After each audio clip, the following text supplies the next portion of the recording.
Talk about low-budget flights, no food or movies? I'm out of here. I like running better.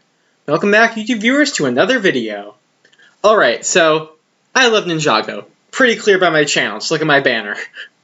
But for as much as I love Ninjago, an interesting question is, what changes would I make to it? Now, I'm not going to do some whole massive 2-hour video about rewriting the entirety of Ninjago. I got a comment from someone saying he's doing that as an experiment, which, cool, but I'm definitely not looking to do something like that, because that is huge, and for plenty of this show, I wouldn't want to be any different. But there are things I take issue with, and I think it's an interesting thought experiment.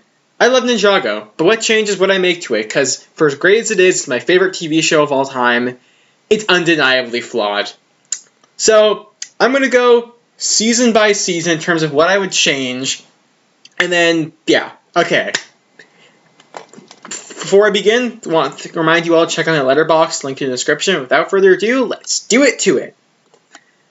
Okay, so the first 5 seasons of Ninjago to me, as well as the pilots in season 9, are kind of perfect. Call me nostalgia blind all you want, but I included season 9, so you can't tell me that. But also, I think these are legitimately great examples of television. And I've seen lots of videos from people who are adults watching the show for the first time who really enjoyed it, especially during these seasons. So this is just good. These are just really well written, well paced, well acted, well composed. Like the music, the voice acting, the writing, the pacing, everything about these is really great. I'm sure I could find some nitpick here and there, like maybe there's a certain little thing that doesn't make so much sense to me, but just I'm gonna forget all that. These are all fantastic seasons that I wouldn't change a thing about. If you've been following me for a long time, back when I did my Ninjago seasons ranking video, you'd know that I do not like Skybound. But not only do I consider it to be a bad season, I also consider it to be the first mistake or major mistake Ninjago made. Because it had just followed up what are basically the 2 fan favorites, the 2 seasons everyone agrees are amazing. And then they followed up with whatever this was supposed to be. Skybound is so flawed in so many ways. I mean, it does have its good sides. You know, it's still going to be pretty funny. It's got some good animation. But, like, it still follows the lore pretty consistently, but it's very flawed. But I'm not going to go through an entire massive rewrite of Skybound, because that would take all day, and it would take me rewatching it. Ugh. So here's just a couple things I take issue with. One is Ronin. What did they do to him? He went from having this simple but very effective arc about learning originally being some mean old con man only interested in himself, and he ends up literally dumping his life savings on Moro to save the ninja. He spent so much time trying to save up all that money, talking about how he needed it to pay off his debts or whatever, so his soul wouldn't end up in the cursed realm.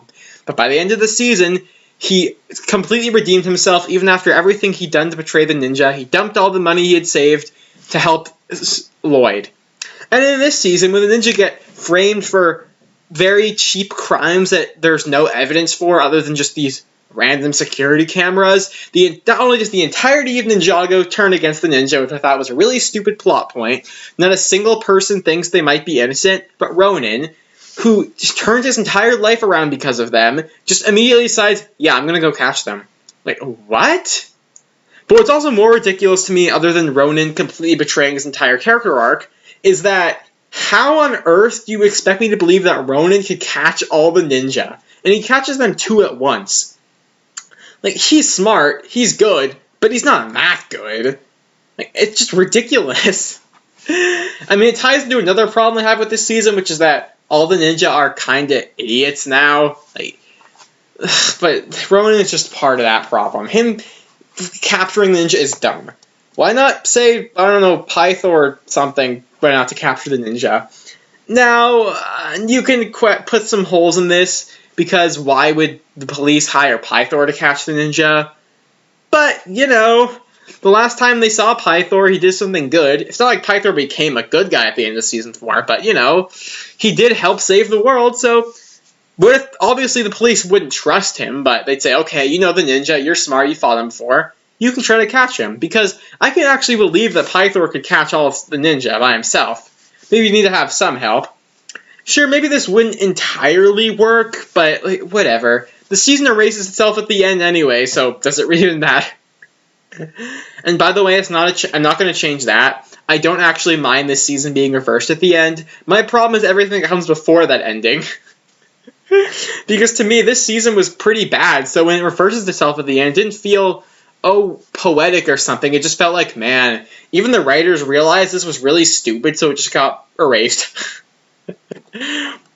Another problem I have, though, is the main villain being Nadakon. Now, at first, Nadakon sounded cool.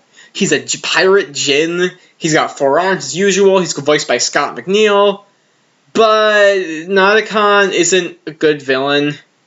Like, first things first, he is a total creep to Nia. Like, seriously, why was that allowed in this show? Please, get rid of that. And also, he could have married any girl. He just specifically chased after Nia for some creepy reason because she looked like his dead wife, which is just such a dumb plot point. Why not just have it be in order for Nadakon to become all-powerful and to have infinite wishes? He just needs to collect enough souls in his sword and then he can be crowned king and everything. But in order to be crowned king, he first needs to assemble his big new Ninjago thing. That would go a long way to making him feel a lot less creepy and unsettling in bad ways. Also, he doesn't really feel like he's that smart a villain. Like this scene where he's playing chess with Zane. So Zane figured out Nadakon's entire plan, beat for beat. And then he still wishes himself away anyway. This doesn't make Nadakon look like a smart villain who somehow outwitted the ninja. No, it just makes the ninja look like idiots. I understand Kai wishing himself away.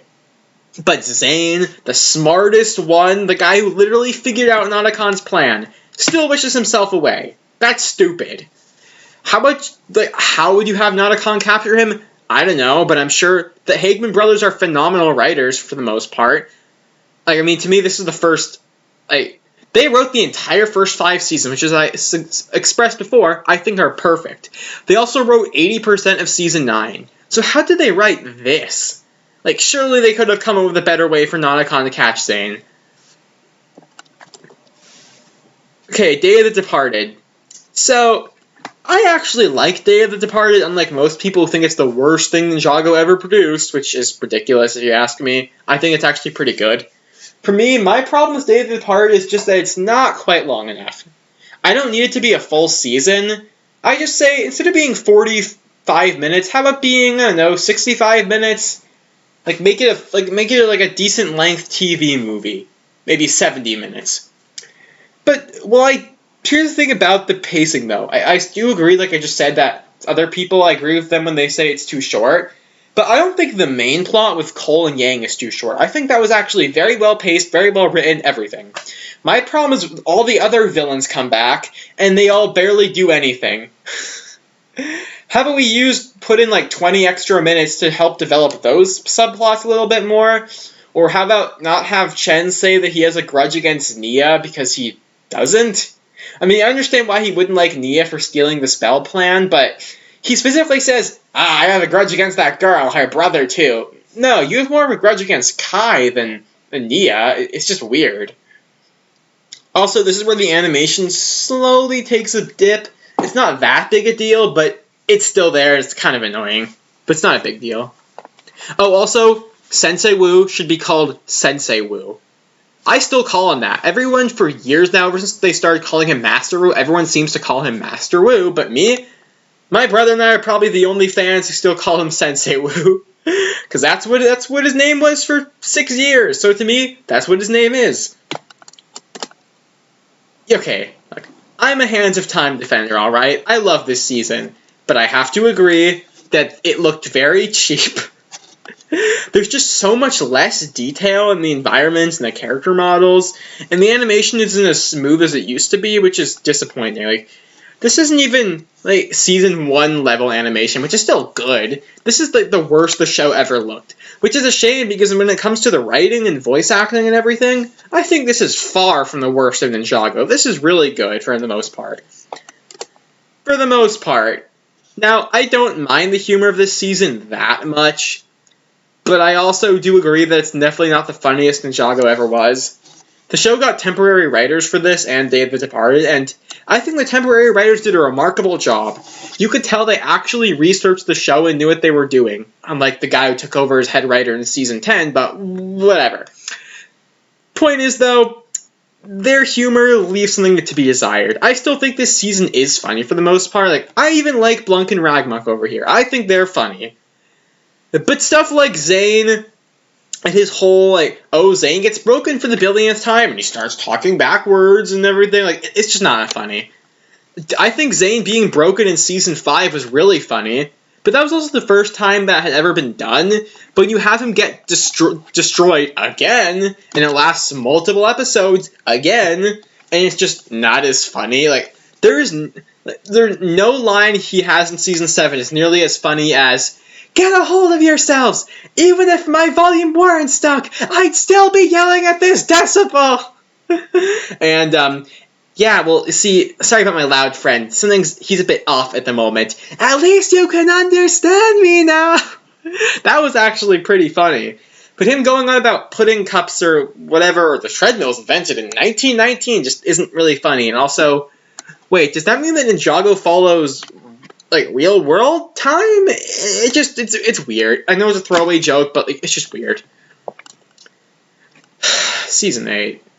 I know this is going to be the most controversial part of the video by far. I still stand by 9 years later that the redesigns were a really bad idea. Let me explain. Now, before you type your big con about how, "Oh, I'm a stupid old-timey Ninjago fan, the redesigns are so much more detailed and better," oh, shut up. The Ninja had their old designs for 7 years. That's a long time, especially for a Lego theme. And this is a full-length TV show.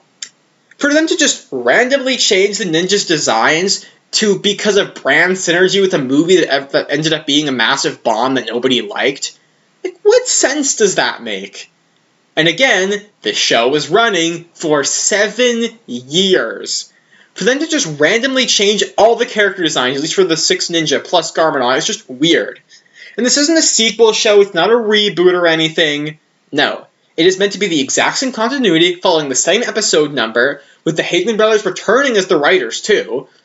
The same composers, same animators, everything. So why did they change the Ninja's designs? And people will always tell me, yeah, but they're more detailed. Okay, so? I will admit they've grown on me. I don't hate them like I used to. I do like some of them, but stuff like Kai's hair, like, I can't. I should have shown an image for this, but I can't stand how they made Kai's hair super tall and pointy, or like they got rid of the cut in Jay's eyebrow. The Ninjas Cole's hair piece just looks so weird now.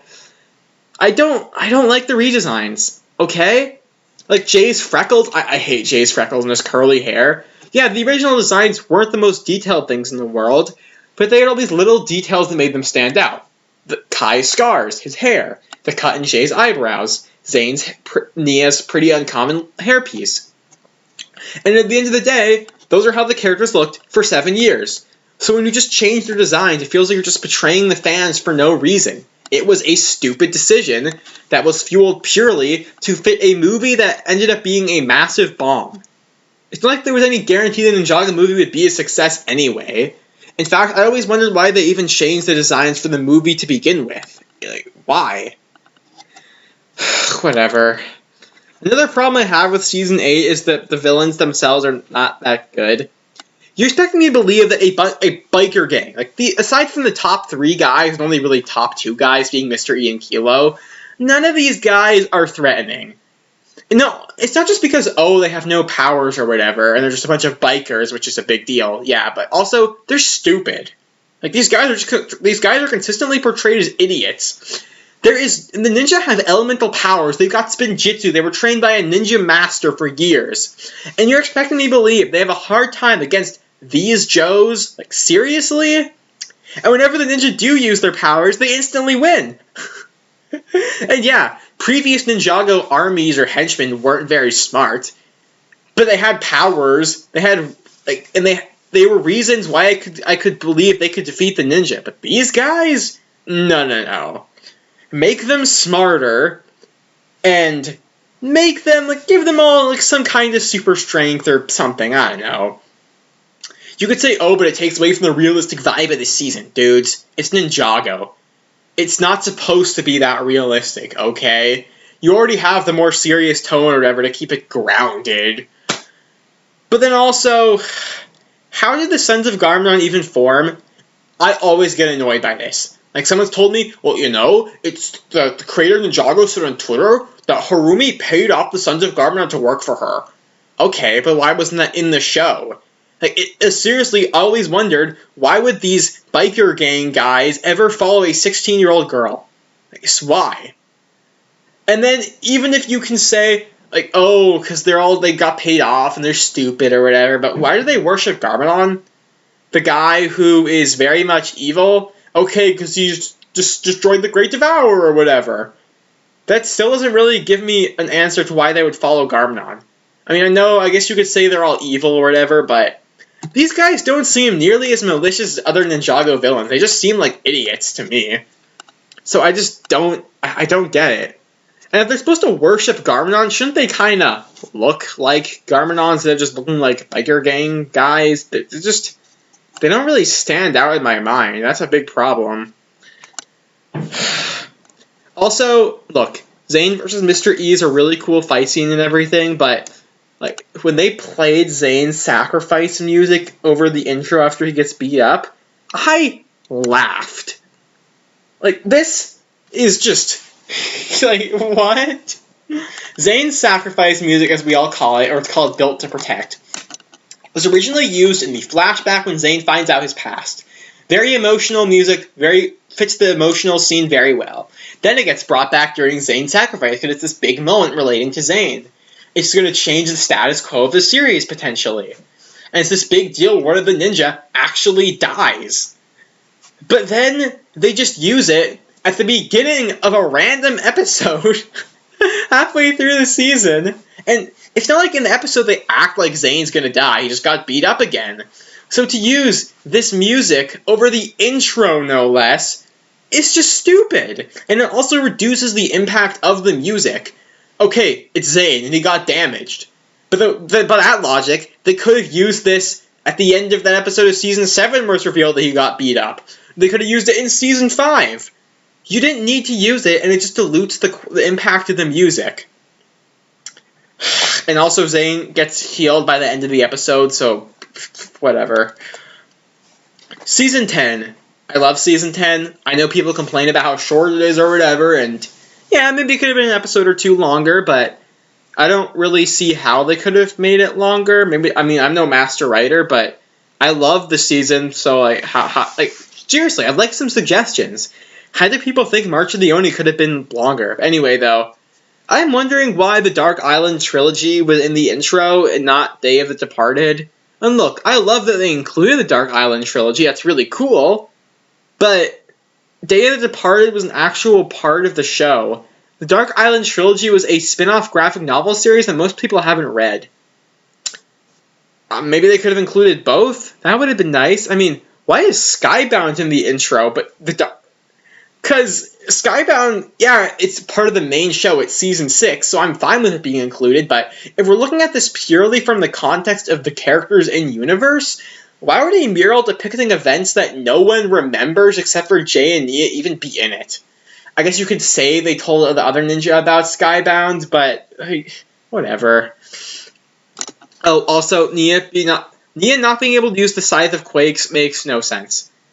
Because it was previously established, it doesn't matter if you have an elemental power or not, or what your elemental power is, anyone can use the golden weapons. Just say that, oh, she just doesn't have any experience with it, so she doesn't really want to use it because she could accidentally cause something bad to happen. That would make total sense. I mean, that's why Sensei Wu didn't want the ninja to use the weapons in the pilots, because they had no experience with that kind of power. But saying, oh no, Nia just can't use it, is a huge lore retcon I just do not like. So in Season 11, which is the worst season in the show, the animation studios changed from Will Film to Wild And I don't hate Wild Brain. They produce some really fluid animation. but they really should have stuck with Wheel Film. I mean, for one, if they had, maybe Wheel Film wouldn't have ended up going bankrupt a couple years ago. Rest in peace. The name of your company shall forever be ingrained in my brain. But Wheel Film, I think something important to know about changing animation studios is that there are a couple reasons. One, the show just took on this kind of weird gummy look starting in season 11 that I don't like. Excuse me. The show looked a lot cleaner in the first 10 seasons, and it just kind of loses that look afterward. But then also, because Wheel Film was animating the show for 10 seasons, they had a massive catalog of background models, and they could reuse whenever they wanted. But because Wild Brain came in the show so late, you get to like the finale of Crystallized, the finale of the entire show, the Serpentine all show up, but it's just Scales and one other Hypnobrai. Because Wild Brain had only done models for a generic Hypnobrai, Scales, and Acidicus. But if the Wheel Film were animating the finale, they would have been able to include way more Serpentine. Stuff like that. But you don't really have access to that anymore when you have to make up, when you don't have as much money because they don't have a massive backlog of models. Also, like I said before, the show just looks weirdly gummy, which I don't like. Also, their like the Ninjago City backgrounds in the Wild Brain seasons just doesn't look nearly as vibrant as it did before. Now, season 11, like I said before, is the worst season of the show, and it's full of so many problems. Like, one of them is the Kaiju Protocol episode that's represented on the top left, and the episode The Absolute Worst on the top right. Cut those out completely. They were awful. Like, the Kaiju Protocol was just stupid and so they brought back they brought back the Preeminent for this one-off 11-minute episode where Pixel somehow manages to defeat it and the whole thing is done in black and white to look serious. It's just like, what is this? And then the Absolute Worst was not only the absolute worst episode, okay, maybe it is, I don't know if it is the worst episode in Ninjago, but not only is the plot just not interesting, it's pointless filler. Like, season 11 is the first season in Ninjago to actually have filler. The first half of season 2 wasn't filler, it was an arc. And hey, it had stuff like Lloyd getting older, the golden weapons being shot into space, which are all super important. But this is just absolutely pointless. And this anime 2D art style they did is just hideous. Like the other episodes where they do the 2D art style, just don't do the 2D art style, please. Or how about the episode Snake Catastrophe on the bottom left? You could just cut this out. Like, maybe, okay, just have the ninja come back at the end, but you could just say that for the next episode. The episode is just so weird and boring. Like, it's got these news reporters complaining about who's a better news reporter, and like there's this one scene where this guy talks to one of the fire snakes, despite the fact that the fire snakes couldn't talk before and never do again. What is this? Oh, also they ruined Clutch Powers. They should have made it act like how he did in his solo movie from 2009, because The Adventures of Clutch Powers is an awesome movie. Like, it really is. I love The Adventures of Clutch Powers. Also, could we please have an explanation for what Forbidden Spinjitzu actually is? So, the first Spinjitzu master created this super powerful thing called Forbidden Spinjitzu, and then he also tells Wu and Garmon Soa, you could never use this ever, and he never explains why he made it. So, why not give an actual reason? My headcanon is that he created it in order to fight the Overlord, and he saved it in case the Overlord should ever return. I think that would be a nice bit of continuity, and hey, it would be an actual explanation for this, so that's nice.